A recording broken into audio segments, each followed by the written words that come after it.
నమస్తే, welcome to A1 TV Telugu news. Nagar Kurnool జిల్లా కలవకుర్తి నియోజకవర్గం వెల్దండ పరిధిలో సంచలనం రేపిన బొక్క శ్రీనివాస్ మృతి కేసును పోలీసులు ఛేదించారు. మొదట ప్రమాదంగా భావించిన ఈ ఘటన విచారణలో హత్యగా తేలింది. నెల 13న పెద్దాపూర్ తోటలో జరిగిన గొడవను మనసులో పెట్టుకున్న నిందితుడు పబ్బా చక్రవర్తి గౌడ్ శ్రీనివాస్ ఒంటరిగా ఉన్న సమయంలో గొంతు నులిమి హత్య చేసి మృతదేహాన్ని నీటి సంపులో పడేశాడు. ఆధారాలు చెరిపేందుకు మొబైల్ దుస్తులు కూడా పడేశారు. ఇక మిస్సింగ్ కేసు నమోదు చేసిన పోలీసులు లోతుగా విచారణ జరిపి నిందితుడిని అరెస్ట్ చేశారు. వీళ్ళు ఉంటున్నటువంటి ఈ జామ తోట దగ్గరికి వచ్చి ఉన్నాడు, జాబ్ చేసి వచ్చి ఉన్నాడు.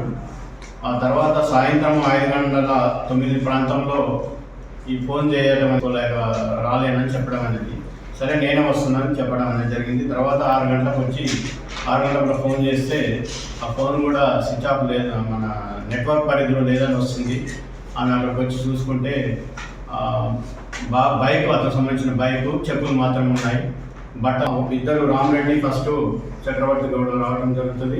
ఆ తర్వాత వినోద్ రెడ్డి రాగానే వినోద్ రెడ్డిని ఈ డిసీజ్డ్ ఎవరైతే ఉన్నారో శ్రీనివాసు గుర్తుపట్టక ఓవర్ అని చెప్పేసి అతనితో కొంచెం గురుసుగా మాట్లాడడం జరుగుతుంది. దాంట్లో ఇద్దరి మధ్యన వాగ్వాదం జరిగిన తర్వాత సారీ చెప్పడం అనేది జరుగుతుంది. డిసీజ్డ్ అతనికి చెప్పిన తర్వాత అతను ఈ వాటర్లో మంచిగా లేనందున వాళ్ళు వెళ్ళిపోవడం అనేది జరుగుతుంది. కారులో వచ్చిన కారు ఇతను మాత్రమే, చక్రవర్తి గౌడ్ మాత్రమే ఉంటాడు, వాళ్ళిద్దరు మాత్రమే ఉంటారు. ఇతను ఆ మెట్ల మీద పడిపోయి చనిపోవడం అనేది జరుగుతుంది. అది ఇమ్మీడియట్లీ ఇతను కొద్దిగా షివరింగ్ అయిపోయి సెకండ్ గేట్ నుంచి పోవడానికి ట్రై చేస్తాడు. కానీ అక్కడ సెకండ్ గేట్లో బంద్ ఉండటం వల్ల అక్కడ ఉన్నటువంటి కోకోనట్ వాళ్ళని డోర్ తీయమంటే తీయడం అనేది మా దగ్గర కీ లేదని చెప్పడం జరుగుతుంది.